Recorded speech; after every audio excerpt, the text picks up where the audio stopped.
بسم اللہ الرحمن الرحیم۔ السلام علیکم وہ تمام ممبرز کے جنہوں نے کاشانہ بصیرت کے یوٹیوب چینل پر یہاں پر جوائن کیا ہے اور وہ بکس پڑھنے کے لیے ساتھ آئے ہیں، اور یہ کتاب جو کہ ہم اس یوٹیوب چینل پہ پڑھ رہے ہیں اس کا نام ہے قصص القرآن، اور یہ پارٹ نمبر 49 ہے۔ ہم پیج 379 سے ریڈنگ کا آغاز کریں گے۔ ساتھ ساتھ یہ میں بتا دوں کہ لاسٹ ریڈنگ جو ہم نے کی تھی، ہم نے آغاز کیا تھا پڑھنے کا، وہ اصحاب الرس کے بارے میں تھا۔ اصحاب الف لام ر سین، اصحاب الرس۔ یہ ہم نے جو کچھ تھوڑا بہت پڑھا تھا، اس کے بعد نیکسٹ ہیڈنگ تھی سرسبز باغات کے مالک۔ یہ ہم اب اس آڈیو میں یہاں سے ریڈنگ کا آغاز کرنے جا رہے ہیں۔ لکھا ہے کہ قرآن میں پہلے زمانے کے کچھ دولت مندوں نے کے بارے میں جو ایک سرسبز و شاداب باغ کے مالک تھے اور آخرکار وہ خود سری کی بنا پر نابود ہو گئے تھے۔ ایک داستان بیان کرتا ہے، ایسا معلوم ہوتا ہے کہ یہ داستان اس زمانے کے لوگوں میں مشہور و معروف تھی اور اسی بنا پر اس کو گواہی کے طور پر پیش کیا گیا ہے، جیسا کہ ارشاد ہوتا ہے انورٹڈ کاما کہ ہم نے انہیں آزمایا جیسا کہ ہم نے باغ والوں کی آزمائش کی تھی، انورٹڈ کاما کلوز، لیکن یہاں پہ سورت کی یا آیت کا نمبر نہیں لکھا ہوا۔ آگے لکھا ہے کہ یہ باغ کہاں تھا؟ عظیم شہر صنعا، سواد نون عین الف اور آخر میں حمزہ کے قریب سرزمین یمن میں۔ یہاں پہ سوالیہ نشان ہے، یعنی وہ سوال کر رہے ہیں کہ یہ باغ کہاں تھا؟ عظیم شہر صنعا کے قریب سرزمین یمن میں، یا سرزمین حبشہ میں، یا بنی اسرائیل کی سرزمین میں، یا بنی اسرائیل کی سرزمین شام میں، یا طائف میں۔ اس بارے میں اختلاف ہے، لیکن مشہور یمن ہی ہے۔ اس کا قصہ یہ ہے کہ یہ باغ ایک بوڑھے مرد مومن کی ملکیت تھا۔ وہ اپنی ضرورت کے مطابق اس میں سے لے لیا کرتا اور باقی مستضعفین اور حاجت مندوں کو دے دیتا تھا۔ لیکن جب اس نے دنیا سے آنکھ بند کر لی اور وہ مر گیا تو اس کے بیٹوں نے کہا کہ ہم اس باغ کی پیداوار کے زیادہ مستحق ہیں، چونکہ ہمارے عیال و اطفال ہیں زیادہ ہیں، لہٰذا ہم اپنے باپ کی طرح عمل نہیں کر سکتے۔ اس طرح انہوں نے یہ ارادہ کر لیا کہ ان تمام حاجت مندوں کو جو ہر سال اس سے فائدہ اٹھاتے تھے محروم کر دیں۔ لہٰذا ان کی سرنوشت وہی ہوئی جو کہ قرآن میں بیان ہوئی ہے۔ ارشاد ہوتا ہے انورٹڈ کاما میں کہ ہم نے انہیں آزمایا جب انہوں نے یہ قسم کھائی کہ باغ کے پھلوں کو صبح کے وقت حاجت مندوں کی نظریں بچا کر چنیں گے اور اس میں کسی قسم کا استثناء نہ کریں گے اور حاجت مندوں کے لیے کوئی چیز بھی نہ رہنے دیں گے۔ انورٹڈ کاما کلوز ہو گیا ہے۔ یہ سورہ قلم آیت نمبر 17 اور 18 کے الفاظ تھے۔ پھر آگے لکھا ہے کہ ان کا یہ ارادہ اس بات کی نشاندہی کرتا ہے کہ یہ کام ضرورت کی بنا پر نہیں تھا، بلکہ یہ ان کے بخل اور ضعیف ایمان کی وجہ سے تھا، کیونکہ انسان چاہے کتنا ہی ضرورت مند کیوں نہ ہو، اگر وہ چاہے تو کثیر پیداوار والے باغ میں سے کچھ نہ کچھ حصہ حاجت مندوں کے لیے مخصوص کر سکتا ہے۔ اس کے بعد اسی بات کو جاری رکھتے ہوئے مزید کہتا ہے، قرآن پاک میں ارشاد ہوا ہے انورٹڈ کاما، رات کے وقت جب کہ وہ سوئے ہوئے تھے تیرے پروردگار کا ایک گھیر لینے والا عذاب ان کے سارے باغ پر نازل ہو گیا۔ انورٹڈ کاما یہاں کلوز ہے، اور یہ سورہ قلم کی آیت نمبر 19 کا حصہ ہم نے پڑھا۔ اس کے بعد لکھا ہے کہ ایک جلانے والی آگ اور مرگ بار بجلی اس طرح سے اس کے اوپر مسلط ہوئی کہ انورٹڈ کاما کہ وہ سرسبز شاداب باغ رات کی مانند سیاہ اور تاریک ہو گیا، اور یہ الفاظ ہیں سورہ قلم کی آیت نمبر 20 کے۔ اور لکھا ہے آگے کہ اور مٹھی بھر راکھ کے سوا کچھ بھی باقی نہ بچا۔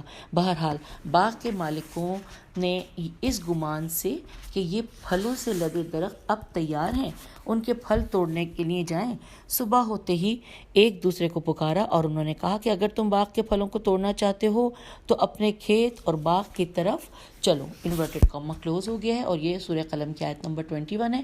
ہم پیج نمبر 380 پر آ گئے ہیں۔ لکھا ہے انورٹڈ کاما میں کہ اسی طرح سے وہ اپنے باغ کی طرف چل پڑے اور وہ آہستہ آہستہ ایک دوسرے سے باتیں کر رہے تھے کہ اس بات کا خیال رکھو کہ ایک بھی فقیر تمہارے پاس نہ آنے نہ پائے۔ انورٹڈ کاما کلوز سورہ قلم کی آیت نمبر 21 اور 22 کے الفاظ یہ ہیں۔ پھر آگے چلتے ہیں، لکھا ہے اور وہ اس طرح آہستہ آہستہ باتیں کر رہے تھے کہ ان کی آواز کسی دوسرے کے کانوں تک نہ پہنچ جائے، کہیں ایسا نہ ہو کہ کوئی فقیر خبردار ہو جائے اور وہ بچے کچے پھل چننے کے لیے، اپنا پیٹ بھرنے کے لیے تھوڑا سا پھل لینے کے ان کے پاس آ جائے۔ ایسا دکھائی دیتا ہے کہ ان کے باپ کی سابقہ نیک اعمال کی بنا پر فقراء کا ایک گروہ ایسے دنوں کے انتظار میں رہتا تھا کہ باغ کے پھل توڑنے کا کا وقت شروع ہو تو اس میں سے کچھ نہ کچھ انہیں بھی ملے۔ اسی لیے یہ بخیل اور ناخلف بیٹے اس طرح سے مخفی طور پر چلے کہ کسی کو یہ احتمال نہ ہو کہ اس قسم کا دن آ پہنچا ہے، اور جب فقیر کو اس کی خبر ہو تو معاملہ ختم ہو چکا ہو۔ اب انورٹڈ کاما میں لکھا ہے کہ اسی طرح سے وہ صبح سویرے اپنے باغ اور کھیت میں جانے کے ارادے سے حاجت مندوں اور فقراء کو روکنے کے لیے پوری قوت اور پختہ ارادے کے ساتھ چل پڑے۔ انورٹڈ کاما کلوز ہو گیا۔ یہ سورہ قلم کی آیت نمبر 23 اور 24 کے الفاظ تھے انورٹڈ کاما میں جو ہم نے پڑھے۔ اب اگلی ہیڈنگ ہے، اور ہیڈنگ کیا ہے؟ سرسبز باغ کے مالکوں کا دردناک انجام۔ آئیے پڑھتے ہیں۔ لکھا ہے کہ وہ باغ والے اس امید پر کہ باغ کی فراوان پیداوار کو چنیں اور مساکین کی نظریں بچا کر اسے جمع کر لیں اور یہ سب کچھ اپنے لیے خاص کر لیں، یہاں تک کہ خدا کی نعمت کے اس وسیع دسترخوان پر ایک بھی فقیر نہ بیٹھے۔ یوں صبح سویرے چل پڑے، لیکن وہ اس بات سے بے خبر تھے کہ رات کے بعد جب کہ وہ پڑے سو رہے تھے، ایک مرگبار سائقہ نے باغ کو ایک مٹھی بھر خاکستر میں تبدیل کر دیا ہے۔ قرآن کہتا ہے انورٹڈ کاما کہ جب انہوں نے اپنے باغ کو دیکھا تو اس کا حال اس طرح سے بگڑا ہوا تھا کہ انہوں نے کہا کہ یہ ہمارا باغ نہیں ہے، ہم تو راستہ بھول گئے ہیں۔ انورٹڈ کاما کلوز ہو گیا، اور یہ الفاظ سورہ قلم کی آیت نمبر 26 کے تھے۔ اس کے بعد لکھا ہے کہ ہم چاہتے تھے کہ مساکین اور ضرورت مندوں کو محروم کریں، لیکن ہم تو خود سب سے زیادہ محروم ہو گئے ہیں، مادی منافع سے بھی محروم ہو گئے ہیں اور معنوی برکات سے بھی کہ جو راہ خدا میں خرچ کرنے اور حاجت مندوں کو دینے سے ہمارے ہاتھ آتی۔ آگے انورٹڈ کاما میں لکھا ہے کہ اس اثنا میں ان میں سے ایک جو سب سے زیادہ عقل مند تھا، اس نے کہا انورٹڈ کاما میں کہ کیا میں نے تم سے نہیں کہا تھا کہ تم خدا کی تسبیح کیوں نہیں کرتے؟ انورٹڈ کاما کلوز، اور یہ الفاظ ہیں سورہ قلم کی آیت نمبر 28 کے۔ لکھا ہے کہ کیا میں نے نہیں کہا تھا کہ خدا کو عظمت کے ساتھ یاد کرو اور اس کی مخالفت سے بچو، اس کی نعمت کا شکریہ بجا لاؤ اور حاجت مندوں کو اپنے سوال سے بہرہ مند کرو، لیکن تم نے میری بات کو توجہ سے نہ سنا اور بدبختی کے گڑھے میں جا گرے۔ ہم آ گئے ہیں پیج 381 پہ۔ لکھا ہے یہاں سے معلوم ہوتا ہے کہ ان میں ایک مرد مومن تھا جو انہیں بخل اور حرص سے منع کیا کرتا تھا۔ چونکہ وہ اقلیت میں تھا لہٰذا کوئی بھی اس کی بات پر کان نہیں دھرتا تھا، لیکن اس دردناک حادثے کے بعد اس کی زبان کھل گئی، اس کی منطق زیادہ تیز اور زیادہ کاٹ کرنے والی ہو گئی اور وہ انہیں مسلسل ملامت اور سرزنش کرتا رہا۔ وہ بھی ایک لمحے کے لیے بیدار ہو گئے اور انہوں نے اپنے گناہ کا اعتراف کر لیا۔ انورٹڈ کاما انہوں نے کہا ہمارا پروردگار پاک و منزہ ہے، یقیناً ہم ہی ظالم و ستمگر تھے۔ اور یہ ہے انورٹڈ کاما کلوز، یہاں پہ یہ سورہ قلم کی آیت نمبر 29 ہے، اور ساتھ ساتھ انہوں نے یہ بھی کہا کہ ہم نے اپنے اوپر ظلم کیا اور دوسروں پر بھی۔ پھر لکھا ہے کہ لیکن مطلب یہیں پر ختم نہیں ہو گیا، انہوں نے ایک دوسرے کی طرف رخ کیا اور ایک دوسرے کی ملامت و سرزنش کرنے لگے۔ اور انورٹڈ کاما کلوز یہ الفاظ سورہ قلم کی آیت نمبر 30 کے ہیں۔ آگے اگلے پیراگراف میں ہے کہ احتمال یہ ہے کہ ان میں سے ہر ایک اپنی خطا کے اعتراف کے باوجود اصلی گناہ کو دوسرے کے کندھے پر ڈالتا اور شدت کے ساتھ اس کی سرزنش کرتا تھا کہ ہماری بردباری کا اصل عامل تو ہے، ورنہ ہم خدا اور اس کی عدالت سے اس قدر بیگانے نہیں تھے۔ اس کے بعد مزید کہتا ہے کہ جب وہ اپنی بدبختی کی انتہا سے آگاہ ہوئے تو ان کی فریاد بلند ہوئی اور انہوں نے کہا انورٹڈ کاما وائے ہو ہم پر کہ ہم ہی سرکشی اور طغیان کرنے والے تھے۔ انورٹڈ کاما کلوز، یہ سورہ قلم کی آیت نمبر 31 کے الفاظ ہم نے پڑھے۔ پھر لکھا ہے کہ آخر کار انہوں نے اس بیداری، گناہ کے اعتراف اور خدا کی بازگشت کے بعد اس کی بارگاہ کی طرف رجوع کیا اور کہا انورٹڈ کاما امید ہے کہ ہمارا پروردگار ہمارے گناہوں کو بخش دے گا اور ہمیں اس سے بہتر باغ دے گا، کیونکہ ہم نے اس کی طرف رخ کر لیا ہے اور اس کی پاک ذات کے ساتھ لو لگا لی ہے، لہٰذا اس مشکل کا حل بھی اسی کے بے پایاں قدرت سے طلب کرتے ہیں۔ انورٹڈ کاما کلوز ہو گیا، اور یہ سورہ قلم کی آیت نمبر 32 کے الفاظ تھے۔ پھر لکھا ہے کہ کیا یہ گروہ واقعاً اپنے فعل پر پشیمان ہو گیا تھا؟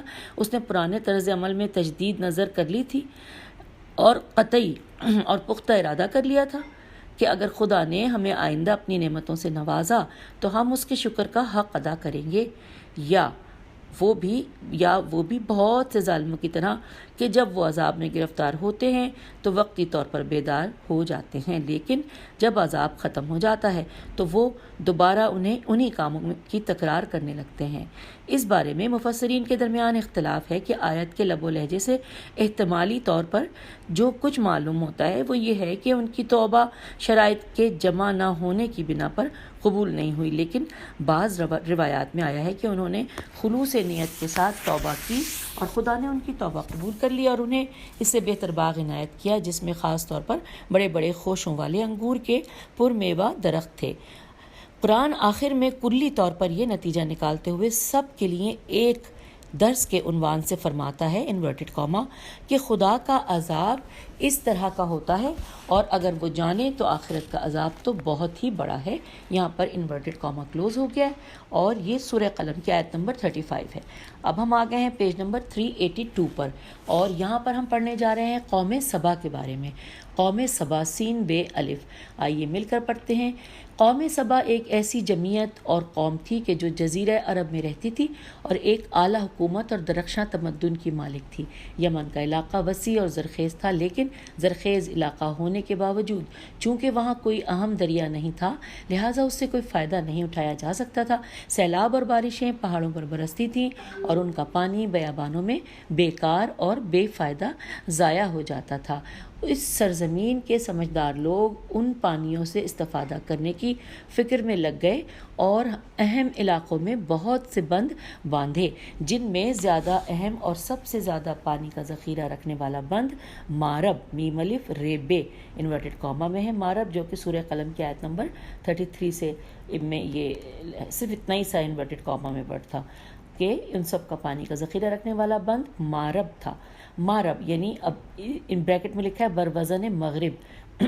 اچھا، ایک شہر تھا کہ جو ان دروں میں سے ایک کے آخر میں واقع تھا، اور سرات سواد ر الف گول تا یہ انورٹڈ کاما میں ہے۔ اس کے کوہستانوں کے بڑے بڑے سیلاب اس کے قریب سے گزرتے تھے، اور درے کے دہانے پر بلق بے لام قاف بلق یہ انورٹڈ کاما میں ہے بلق نامی دو پہاڑوں کے درمیان کے دامن میں انہوں نے ایک مضبوط بند بنایا تھا اور اس میں سے پانی کی کئی نہریں نکالی تھیں۔ اس بند کے اندر پانی کا اس قدر ذخیرہ جمع ہو گیا تھا کہ جس سے استفادہ کرتے ہوئے وہ اس بات پر قادر ہو گئے تھے کہ اس نہر کے دونوں طرف کے جو بند تک جاتی تھی بہت ہی خوبصورت اور زیبا باغات لگائیں اور پربرکت کھیت تیار کریں۔ اس سرزمین کی آباد بستیاں ایک دوسرے سے متصل تھیں اور درختوں کے وسیع سائے ایک دوسرے سے ملے ہوئے تھے، اور ان کی شاخوں پر اتنے پھل لگا کرتے تھے کہ کہتے ہیں کہ جب کوئی آدمی اپنے سر پر ایک ٹوکری رکھ کر ان کے نیچے سے گزرتا تھا تو یکے بعد دیگرے اتنے پھل اس میں آ کر گرتے تھے کہ تھوڑی ہی دیر میں وہ ٹوکری بھر جاتی تھی۔ سبحان اللہ۔ امن و امان کے ساتھ نعمت کے وفور نے پاک و صاف زندگی کے لیے بہت ہی عمدہ اور مرفع میم رے ہے ماحول پیدا کر رکھا تھا، ایک ایسا ماحول جو خدا کی اطاعت اور معنوی پہلوؤں کے ارتقاء و تکامل کے لیے مہیا تھا، لیکن انہوں نے ان تمام نعمتوں کی قدر کو نہ پہچانا اور خدا کو بھول گئے اور کفران نعمت میں مشغول ہو گئے اور فخر و مباحات کرنے لگے اور طبقاتی اختلاف پیدا کر دیے۔ صحرائی چوہوں نے مغرور و مست لوگوں کی آنکھوں سے دور مٹی کے اس بند کی دیوار کا رخ کیا اور اسے اندر سے کھوکھلا کر دیا۔ اچانک ایسی شدید بارشیں برسیں اور ایسا عظیم سیلاب آیا کہ جس سے بند کی وہ دیواریں کہ جو سیلاب کے دباؤ کو برداشت کرنے کے قابل نہ رہی تھیں دھڑام سے گر پڑیں، اور بہت ہی زیادہ پانی کے جو بند کے اندر جمع ہو رہا تھا اچانک باہر نکل پڑا اور تمام آبادیوں، باغات، کھیتوں، فصلوں اور چوپایوں کو تباہ کر کے رکھ دیا، اور خوبصورت سجے سجائے تصور محلات کے اور مکانات کو ویران قصور و محلات قاف سواد واور قصور و محلات اور مکانات کو ویران کر دیا، اور اس کے بعد آباد سرزمین کو خشک اور بے آب و گیاہ صحرا میں بدل دیا، اور ان تمام سرسبز و شاداب باغوں اور پھلدار درختوں میں سے صرف چند اراک، اب یہ لفظ اراک جو ہے الف رے الف کاف ہے جو انورٹڈ کاما میں الگ سے لکھا ہوا ہے، اس میں سے صرف چند اراک کے کڑوے شجر، کچھ جھاؤ جیم ہے الف اور واو جھاؤ اور کچھ بیری کے درخت باقی رہ گئے۔ غزل خوانی کرنے والے پرندے وہاں سے کوچ کر گئے، اور الواؤں اور کووں نے ان کی جگہ لے لی۔ یہ جو الواؤں ہے اس کی میں ہجے کر دیتی ہوں، الف لام واو اور دوسرا واو جس پہ حمزہ بھی ہے اور ساتھ میں نون غنہ اور اس کے ساتھ ساتھ اگلا ورڈ ہے کہ الواؤں اور کووں نے ان کی جگہ لے لی۔ اب ہم آ گئے ہیں پیج 383 پر، لکھا ہے ہاں جب خدا اپنی قدرت دکھانا چاہتا ہے تو چوہوں کے ذریعے ایک عظیم تمدن کو برباد کر دیتا ہے تاکہ بندے اپنے ضعف اور کمزوری سے آگاہ ہو جائیں اور قدرت اور اقتدار کے وقت مغرور نہ ہوں۔ اس بارے میں کہ سبا کس کا نام ہے، سین بے الف کس کا نام ہے اور یہ کیا چیز ہے، مورخین کے درمیان اختلاف ہے، لیکن مشہور یہ ہے کہ سبا یمن کے اعراب کے باپ کا نام ہے، الف عین رے الف بے اعراب کے باپ کا نام ہے، اور اس روایت کے مطابق کہ جو پیغمبر اسلام صلی اللہ علیہ وآلہ وسلم سے نقل ہوئی ہے وہ ایک آدمی تھا اور اس کا نام سبا تھا اور اس کے 10 بیٹے تھے اور ان میں سے ہر ایک سے وہاں کے قبائل میں سے ایک قبیلہ وجود میں آیا۔ اور یہاں پر یہ تفصیلات تھوڑی سی لکھی ہیں حاشیے میں، وہ ہم پڑھ لیتے ہیں۔ لکھا ہے کہ بعض لوگ سبا کو سرزمین یمن کا اس کے کسی علاقے کا نام سمجھتے ہیں۔ سورہ نمل میں سلیمان و ہدہد کے قصے میں قرآن مجید کا ظاہر بھی یہی نشاندہی کرتا ہے کہ سبا کسی جگہ، علاقے یا مقام کا نام ہے جہاں پر وہ کہتا ہے کہ میں سرزمین سبا سے تیرے پاس ایک یقینی خبر لے کر آیا ہوں۔ تو یہ ہم نے پڑھ لیا اور اس کے بعد پھر ہم آگے چلتے ہیں۔ ہیڈنگ ہے اب کہ ایک درخشاں تمدن جو کفران نعمت کی وجہ سے برباد ہو گیا۔ لکھا ہے قرآن مجید نے ان کی عبرت انگیز سرگزشت بیان کی ہے اور ان کی زندگی کے جزیات و خصوصیات کے اہم حصے کی طرف اشارہ کیا ہے۔ پہلے کہتا ہے انورٹڈ کاما میں کہ قوم سبا کے لیے ان کے محل سکونت میں خدائی قدرت کی ایک نشانی تھی۔ انورٹڈ کاما یہ کلوز ہو گیا۔ یہ سورہ سبا کی آیت نمبر 15 کے الفاظ تھے۔ آگے پڑھتے ہیں۔ لکھا ہے جیسا کہ ہم دیکھیں گے کہ خدا کی اس بزرگ آیت کا سرچشمہ یہ تھا کہ قوم سبا اس علاقے کے اطراف میں واقع پہاڑوں کے محل وقوع اور ان کے خاص حالات و شرائط اور اپنی خداداد ذہانت اور ہوش مندی سے استفادہ کرتے ہوئے ان سیلابوں کو کہ جو سوائے ویرانی اور تباہی کے کوئی نتیجہ نہ دیتے تھے، ایک قوی اور مستحکم بند کے پیچھے روک دینے پر قادر ہو گئے تھے، اور اس کے ذریعے انہوں نے بہت ہی آباد ملک تعمیر کر لیا تھا۔ یہ کتنی عظیم آیت ہے کہ ایک ویران اور برباد کرنے والا عامل عمران و آبادی کے اہم ترین اوائل میں بدل جائے۔ پھر لکھا ہے اگلے پیراگراف میں کہ جبکہ زیر بحث آیت کا ظاہر یہ ہے کہ سبا ایک قوم تھی، سین بے الف سبا ایک قوم تھی کہ جو اس علاقے میں رہتی تھی، کیونکہ ضمیر جمع مذکر یعنی ہم ان کی طرف لوٹ رہی ہے، لیکن ان دونوں تفسیروں میں کوئی منافات میم نون الف فے الف تے منافات نہیں ہے، کیونکہ ممکن ہے کہ ابتدا میں سبا کسی شخص کا نام ہو اور پھر اس کے تمام بیٹے اور قوم اس نام سے موسوم ہوں اور اس کے بعد یہ نام اس سرزمین کی طرف بھی منتقل ہو گیا ہو۔ اس کے بعد قرآن اس خدائی آیت کی تفسیر کی تشریح کرتے ہوئے کہ جو قوم سبا کے اختیار میں قرار پائی تھی اس طرح کہتا ہے انورٹڈ کاما میں کہ 2 بڑے باغ تھے دائیں اور بائیں طرف۔ یہ دونوں باغ کوئی معمولی اور سادہ قسم کے باغ نہیں تھے، بلکہ یہ ایک عظیم نہر کے دونوں طرف باغوں کا مسلسل اور ملا ہوا سلسلہ تھا جو اس عظیم بند کے ذریعے سیراب ہوتے تھے۔ قوم سبا اس عظیم بند کے ذریعے جو انہوں نے اس علاقے کے اہم پہاڑوں کے درمیان بنایا تھا، اس بات پر قادر ہو گئی تھی کہ ان فراواں سیلابوں کو کہ جو ویرانی کا سبب بنتے تھے یا کم از کم بیابانوں میں بیکار و فضول طور سے ضائع اور تلف ہو جاتے تھے، اس بند کے پیچھے ذخیرہ کرنے اور اس کے اندر کھڑکیاں بنا کر پانی کے اس عظیم مخزن سے استفادہ کرنے کے لیے اپنے کنٹرول میں کر لیں اور اس طرح سے وسیع و عریض زمینوں کو زیر کاشت لائیں۔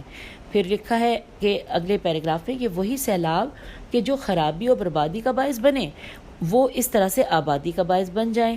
کیا عجیب بات نہیں ہے؟ انورٹڈ یہاں پر سوالیہ نشان ہے اور ساتھ ساتھ لکھا ہے کہ کیا یہ خدا کی عظیم آیت اور نشانی شمار نہیں ہوتی؟ یہاں پہ بھی سوالیہ نشان ہے۔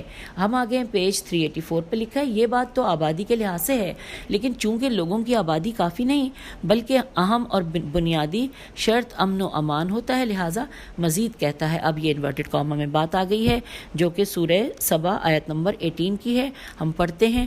لکھا ہے کہ ہم نے ان آبادیوں کے درمیان مناسب اور نزدیک فاصلے رکھے تاکہ وہ آسانی اور امن و امان کے ساتھ ایک دوسری جگہ آ جا سکیں، اور ہم نے ان سے کہا کہ تم ان بستیوں کے درمیان راتوں میں اور دنوں میں پورے امن و امان کے ساتھ سفر کرو اور ان آبادیوں میں چلو پھرو۔ انورٹڈ کاما کلوز ہو گیا۔ یہ سورہ سبا کی آیت 18 ہم نے پڑھی۔ اچھا، اب اگلے پیراگراف میں لکھا ہے کہ اس طرح یہ آبادیاں مناسب اور جچا تلا فاصلہ رکھتی تھیں اور وحشی اور بیابانی درندوں یا چوروں اور ڈاکوؤں کے حملے کے لحاظ سے بھی انتہائی امن و امان میں تھیں، اس طرح سے کہ لوگ زیادہ راہ سفر خرچ اور سواری کے بغیر ہی اس صورت میں کہ نہ اکٹھے قافلوں میں چلنے کی ضرورت تھی اور نہ ہی مسلح افراد ساتھ لینے کی کوئی احتیاج تھی۔ راستے کی بے امنی کی جہت سے یا پانی اور غذا کی کمی کی وجہ سے کسی ڈر اور خوف کے بغیر اپنا سفر جاری رکھ سکتے تھے۔ اس کے بعد مزید کہا، انورٹڈ کاما میں ہی ہے، کہ ہم نے ان سے کہا کہ اپنے پروردگار کی فراواں روزی میں سے کھاؤ اور اس کا شکر ادا کرو، ایک پاک و پاکیزہ شہر ہے اور پروردگار بخشنے والا اور مہربان ہے۔ پھر لکھا ہے کہ اس چھوٹے سے جملے نے تمام مادی و معنوی نعمتوں کے مجموعے کو زیبا ترین شکل میں منعکس کر دیا ہے۔ مادی نعمتوں کے لحاظ سے تو وہ پاک و پاکیزہ زمین رکھتے تھے کہ جو چوروں، ظالموں، آفات و بلیات، خشک سالی و قحط اور بد امنی و وحشت جیسے طرح طرح کے مصائب سے پاک تھی، یہاں تک کہ کہا جاتا ہے کہ وہ زمین موذی حشرات سے بھی پاک و پاکیزہ تھی۔ پاک و پاکیزہ ہوائیں چلتی تھیں اور فرحت بخش نسیم رواں دواں تھی، زمین زرخیز تھی اور درخت پربار تھے، اور مانوی نعمت کے لحاظ سے خدا کی بخشش و زعفران ان کے شامل حال تھی۔ وہ ان کی تقصیر و کوتاہی پر صرف نظر کرتا تھا اور انہیں مشمول عذاب اور ان کی سرزمین کو بلا و مصیبت میں گرفتار نہیں کرتا تھا، لیکن ان ناشکر لوگوں نے ان تمام نعمتوں کی قدردانی نہیں کی اور آزمائش کی بھٹی سے صحیح و سالم باہر نہ آ سکے۔ انہوں نے کفران نعمت اور روگردانی کی راہ اختیار کر لی، لہٰذا خدا نے بھی ان کی سختی کے ساتھ گوشمالی کی۔ اسی لیے خداوند عالم فرماتا ہے سورہ سبا کی آیت نمبر 16 میں کہ وہ خدا سے روگرداں ہو گئے، انورٹڈ کاما کلوز۔ پھر لکھا ہے کہ یہ وہ موقع تھا کہ عذاب کا کوڑا ان کے پیکر پر آ کر پڑا، جیسا کہ قرآن کہتا ہے کہ ہم نے بنیادوں کو اکھاڑ کر پھینک دینے والا وحشت ناک سیلاب ان کے پاس بھیجا اور ان کی آباد سرزمین ایک ویرانے میں بدل گئی۔ اس کے بعد قرآن اس سرزمین کی باقی ماندہ حالت و کیفیت کے اس طرح سے توصیف کرتا ہے کہ ہم نے ہم نے ان کے دو وسیع اور پرنعمت باغوں کو بے قدر قیمت کڑوے پھلوں والے اور جھاؤ کے بے مصرف درختوں اور تھوڑے سے بیری کے درختوں میں بدل دیا۔ انورٹڈ کاما یہاں پہ کلوز ہے لیکن آیت کا نام نہیں لکھا ہوا، اور آگے لکھا ہے کہ اور اس طرح سے ان تمام سرسبز و شاداب درختوں کے بجائے بہت ہی کم قدر و قیمت والے بیابانی اور جنگلی قسم کے چند ایک درخت کہ شاید ان میں سے سب سے زیادہ اہم درخت وہی بیری کے درخت تھے کہ وہ بھی تھوڑی سی مقدار میں باقی رہ گئے تھے۔ اب تم اس کی میم جیم میم لا مجمل یا مجمل داستان کو پڑھنے کے بعد خود ہی اس کی مفصل داستان کا اندازہ لگا لو کہ خود ان کے اوپر اور ان کے آباد سرزمین پر کیا گزری ہوگی۔ اب سامعین ہم آگئے پیج 385 پر لکھا ہے ممکن ہے کہ ان تین قسم کے درختوں کا بیان ہے کہ جو اس سرزمین میں باقی رہ گئے تھے۔ درختوں کے جو درخت تھے تین مختلف گروہوں کی طرف اشارہ ہو کہ ان درختوں میں سے ایک حصہ نقصان دہ تھا، بعض بے مصرف تھے اور بعض بہت ہی کم نفع دینے والے تھے۔ آئیے اب اگلی ہیڈنگ کی طرف چلتے ہیں۔ لکھا ہے ہم نے انہیں اس طرح منتشر کیا کہ ضرب المثل بن گئے۔ یہ پوری ہیڈنگ ہے۔ اس کے بعد لکھا ہے کہ کس قدر عمدہ تعبیر ہے۔ قرآن اس جملے کے بعد کہ جو ان کے دردناک انجام کے بارے میں بیان کیا ہے کہتا ہے انورٹڈ کاما میں، یہ سورہ سبا کی آیت نمبر 9 میں لکھا ہے انورٹڈ کاما میں کہ ہم نے انہیں ایسی سزا دی اور ان کی زندگی لپیٹ کر رکھ دیا کہ انہیں ہم نے دوسروں کے لیے داستان اور افسانہ بنا دیا۔ اور یہاں پہ انورٹڈ کاما کلوز ہو گیا ہے جو ہم سورہ سبا کی آیت نمبر 9 پڑھ رہے تھے۔ پھر لکھا ہے ہاں ان کی تمام تر بارونق زندگی اور درخشاں اور وسیع تمدن میں سے زبانی قصوں، دلوں کی یادوں اور تاریخوں کے صفحات پر چند سطروں کے سوا اور کچھ باقی نہ رہا انورٹڈ کاما، اور ہم نے انہیں بری طرح سے حیران و پریشان کر دیا انورٹڈ کاما کلوز، سورہ سبا کی آیت نمبر 9 کا حصہ۔ آگے چلتے ہیں۔ لکھا ہے ان کی سرزمین ایسی ویران ہوئی کہ ان میں وہاں قیام کرنے کی طاقت ہی نہ رہی اور زندگی کو باقی رکھنے کے لیے وہ اس بات پر مجبور ہو گئے کہ ان میں سے ہر گروہ کسی طرف رخ کرے اور خزاں کے پتوں کی طرح کہ جو تند و تیز ہواؤں کے اندر ادھر ادھر مارے پھرتے ہیں، ہر ایک کسی گوشے میں جا گرے۔ اس طرح سے ان کی پریشانی ضرب المثل بن گئی کہ جب کبھی لوگ یہ کہنا چاہتے کہ فلاں جمعیت سخت پراگندہ اور تتر بتر ہو گئی تو وہ یہ کہا کرتے تھے، یہ بریکٹ میں لکھا ہے، کہ وہ قوم سبا اور ان کی نعمتوں کی طرح پراگندہ ہو گئے، قوم سبا کی طرح سے۔ یہاں پہ یہ بریکٹ کلوز ہو گیا۔ اب آگے چلتے ہیں، لکھا ہے بعض مفسرین کے قول کے مطابق قبیلہ غسان، غین سین الف نون، اور یہ غسان کا ورڈ انورٹڈ کاما میں ہے کہ بعض مفسرین کے قول کے مطابق قبیلہ غسان شام کی طرف گیا اور اسد بھی یہ قبیلے کا نام ہے، عمان کی طرف، اور خزا خیز الف عین ہے، یہ بھی انورٹڈ کاما میں، خزا تہامہ کی طرف، اور قبیلہ انمار الف نون میم الف رے انمار یسرف کی طرف۔ اور آخر میں فرماتا ہے انورٹڈ کاما میں، یہ سورہ سبا کی آیت نمبر 19 ہم پڑھنے جا رہے ہیں انورٹڈ کاما میں، کہ یقیناً اس سرگزشت میں صبر اور شکر کرنے والوں کے لیے عبرت کی آیات اور نشانیاں ہیں۔ انورٹڈ کاما کلوز ہو گیا جو ہم نے ابھی پڑھی۔ اس کے بعد اگلی ہیڈنگ ہے دو دوست یا دو برادر۔ لکھا ہے قرآن میں دو دوست یا دو بھائی کی داستان مثال کے طور پر بیان کی گئی ہے، ان میں سے ہر ایک مستکبرین اور مستضعفین کا ایک نمونہ تھا۔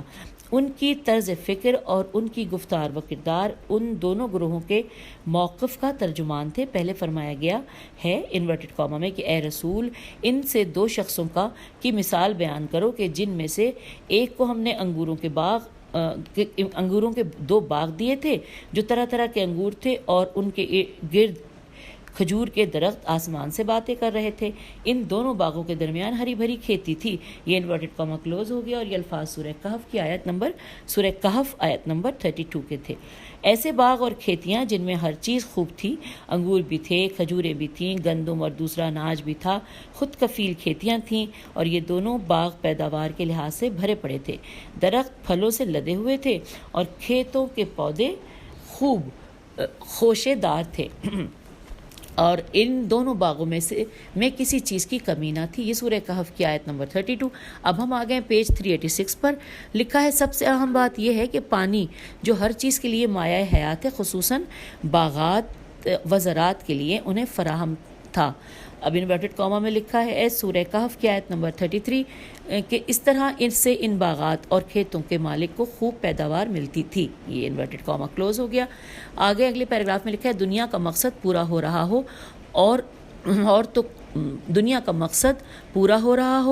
اور تو کم ظرف اور بے وقت انسان اپنی دنیاوی مراد پا کر غرور و تکبر میں مبتلا ہو جاتا ہے اور سرکشی کرنے لگتا ہے۔ پہلے وہ دوسروں کے مقابلے میں اپنے آپ کو بڑا سمجھنے لگتا ہے۔ باغات کے اس مالک نے بھی اپنے دوست سے بات کرتے ہوئے کہا، انورٹڈ کاما میں ہے، اور یہ ہے سورہ کہف کی آیت نمبر 34، اور ان کا انورٹڈ کاما میں ہے کہ میں دولت اور سرمایہ کے لحاظ سے تجھ سے برتر ہوں، میری آبرو، عزت اور حیثیت تجھ سے زیادہ ہے۔ انورٹڈ کاما کلوز ہو گیا۔ آگے لکھا ہے کہ اور افرادی قوت بھی میرے پاس بہت زیادہ ہے، مال و دولت اور اثر و رسوخ میرا زیادہ ہے، معاشرے میں میری حیثیت زیادہ ہے، تو میرے مقابل میں کیا ہے، اور تو کس کھاتے میں ہے۔ آگے پیراگراف میں لکھا آہستہ آہستہ ان کے خیالات بڑھتے چلے گئے اور بات یہاں تک پہنچ گئی کہ وہ دنیا کو جاوداں، مال و دولت کو ابدی اور مقام وحشت کو دائمی خیال کرنے لگا۔ انورٹڈ کاما میں لکھا ہے کہ وہ مغرور تھا حالانکہ وہ خود کو اپنے آپ پر ظلم کر رہا تھا۔ ایسے میں اپنے باغ میں داخل ہوا، اس نے ایک نگاہ سرسبز درختوں پر ڈالی جن کی شاخیں پھلوں کے بوجھ سے خم ہو گئی تھیں۔ اس نے اناج کی ڈالیوں کو دیکھا، نہر کے آب رواں کی لہروں پر نظر کی کہ جو چلتے چلتے درختوں کو سیراب کر رہا تھا۔ ایسے میں وہ سب کچھ بھول گیا اور کہنے لگا کہ میرا خیال نہیں کہ ہے کہ میرا باغ بھی کبھی اجڑے گا۔ اور یہ انورٹڈ کاما یہاں کلوز ہوتا ہے۔ اور شروع کہاں سے ہوا تھا کہ جب وہ مغرور تھا حالانکہ وہ خود اپنے آپ پر ظلم کر رہا تھا، یہاں سے انورٹڈ کاما شروع ہوا تھا، اور جب یہ ختم ہو گیا تو میں نے آپ کو بتایا، اور یہ سورہ کہف کی آیت نمبر 34 کے الفاظ ہیں۔ اس کے بعد لکھا ہے کہ پھر اس نے اس سے بھی آگے کی بات کی کہ اس جہان کا دائمی ہونا چونکہ عقیدہ قیامت کے منافی ہے، لہٰذا وہ انکار قیامت کا سوچنے لگا۔ اس نے کہا کہ انورٹڈ کاما میں کہ میرا ہرگز نہیں خیال کہ کوئی قیامت بھی ہے، انورٹڈ کاما کلوز ہو گئی۔ یہ سورہ کہف کی آیت نمبر 35 ہے، سورہ کہف۔ اب آگے لکھا ہے پھر مزید کہنے لگا فرض کیا جائے کہ قیامت ہو بھی، پھر انورٹڈ کاما میں یہ جملہ آ رہا ہے کہ اور میں اپنی اس حیثیت اور مقام کے ساتھ اپنے رب کے پاس جاؤں بھی تو یقیناً اس سے بہتر جگہ پاؤں گا۔ اور یہ الفاظ سورہ کہف کی آیت نمبر 36 کے تھے۔ پھر آگے چلتے ہیں، لکھا ہے وہ ان خام خیالوں میں غرق تھا اور ایک کے بعد دوسری فضول بات کرتا جاتا تھا۔ اور اس طرح سے ہم نے یہ پیج 386 کو مکمل کیا ہے۔ آئیے آگے پڑھتے ہیں، لیکن ابھی میں نے ٹائم کی طرف دیکھا تو یہ تو اب 30 منٹس ہونے والے ہیں، کیونکہ اگلی ہیڈنگ ہے مستصفین کا جواب۔ اب اگر ہم یہ شروع کریں گے نا قارئین سامعین، تو پھر ہمارا یہ جو ہے ذرا میں دیکھ کے آپ کو بتاتی ہوں، اور پھر آپ لوگ بھی مشورہ دیجئے کہ ابھی شروع کریں یا اگلے میں ہم کر لیں تو وہ زیادہ بہتر ہے۔ میرے خیال اگلے میں ٹھیک ہے، کیونکہ یہ اگلے 2 صفحات پر مشتمل ہے، تو ایک ساتھ لگاتار پڑھیں گے تو وہ زیادہ بہتر ہے۔ تو پھر اس لیے آج کی اس ریکارڈنگ سے اجازت دیجیے، خدا حافظ۔